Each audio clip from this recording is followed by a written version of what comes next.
हरे कृष्णा। पितृपक्ष शुरू हो चुके हैं। तैयारियां हर घर में है ना।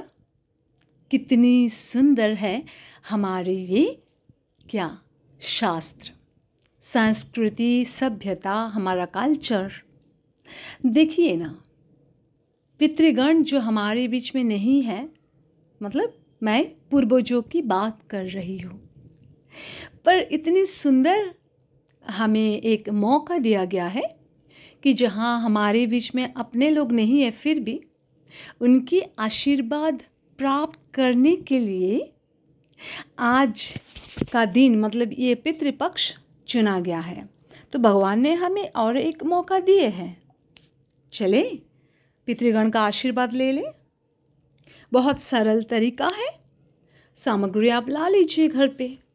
फूल के बिना पूजा नहीं हो सकती, और स्पेशली पितृपक्ष में हमें तुलसी पत्ता और कुशा, जो कुश कहते हैं, चावल मतलब अक्षत, जौ और काला तिल का उपयोग हम करते ही हैं। इनके बिना ये पितृपक्ष का पूजा बिल्कुल नहीं है। साथ में गंगा जल है ना, चंदन, फिर घी, अगरबत्ती, ये सब चाहिए। मधु चाहिए। मधु का अर्थ क्या है? हनी, शहद। तो पहले पूजा की तैयारी कर लीजिए। मंत्र का बहुत ही सरल विधि है। यहाँ पे कोई भी कर सकते हैं, चाहे छोटा बच्चा हो, बुजुर्ग हो, और जैसे कम उम्र के लोग हो, कोई भी स्त्रियाँ घर की, ज़रूर करें। ये सारे इंग्रेडिएंट्स जो है एक पात्र में ले लीजिए, जिसमें दूध होनी चाहिए, गंगा जल के बाद शहद, है ना, ये सारे हो गए।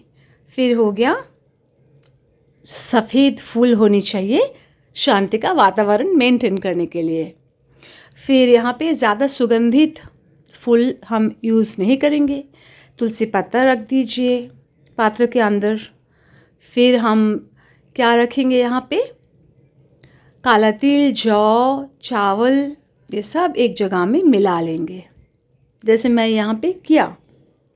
फिर देखिए, हाथ में कुशा लेकर पितृगण को हम एक एक करके जल प्रदान करेंगे, पर यहाँ पे मंत्र का उच्चारण होगा, ठीक है। कुशा को हम किस तरह पकड़ेंगे, है ना, हम वो भी दिखाए हैं। और जल लेते हुए बोलना है, ओम अगच्छन्तु मे पितर एवं ग्रहन्तु जलांजलिम। इस मंत्र का उच्चारण करना है। अर्थ है, हे पितरों, पधारिए मेरे घर और जलांजलिम ग्रहण कीजिए। तो हर एक जल को जब हम अर्पण करेंगे, तो एज एग्जाम्पल मैं अपने माँ को जलांजलिम दूंगी। तो माँ का नाम, माँ की जो गोत्र है, किस गोत्र में माँ की गोत्र, और फिर ये नाम गोत्र बोलने के बाद अगर स्त्री हो तो मंत्र का उच्चारण करें। जैसे मैंने मंत्र कहा, उसी मंत्र का उच्चारण करते हुए आप तिल जल अर्पण करें। अगर स्त्री है तो तस्यै स्वाहा, अगर पुरुष है तो तस्मै स्वाहा। दोनों में अंतर है। फिर घी से दीपक जलाइए, अगरबत्ती जलाइए और पूजा संपन्न करें। बहुत सीधी, मतलब एकदम सीधी सरल तरीका है। देखिए मैं किस तरह कुश को मैं हाथ में पकड़ी, राइट हैंड में पकड़ना है। तो ये सारी क्रिया करने से पहले हमें क्या करना है? ब्रह्मा, विष्णु, महेश्वर को आह्वान करना है। अगर छोटा सा कृष्ण जी का कोई मूर्ति हो, चाहे फोटो हो, साथ में रखना है। जहाँ हमारे पितृगण का फोटो है, उन्हीं के सामने रखना है। पहले सूर्यदेव को जल अर्घ प्रदान करें मंत्र का उच्चारण करते हुए, फिर ब्रह्मा, विष्णु, महेश्वर को करें। उसके बाद सप्त ऋषियों को जल प्रदान करें और 7 चिरंजीवियों को जल प्रदान करें। फिर आप अपने पितृगण को जल प्रदान करें। जैसे ये देखिए, सामने छोटा सा एक मूर्ति होनी चाहिए, फोटो होनी चाहिए भगवान जी का। जैसे सब हो गया, तो सब होने के बाद आप प्रकृति को एक जलदान करें, भूत प्रेत योनियों को जलदान करें, अपने रिश्तेदार दोस्तों के लिए भी करें जिनकी मृत्यु हो चुकी है।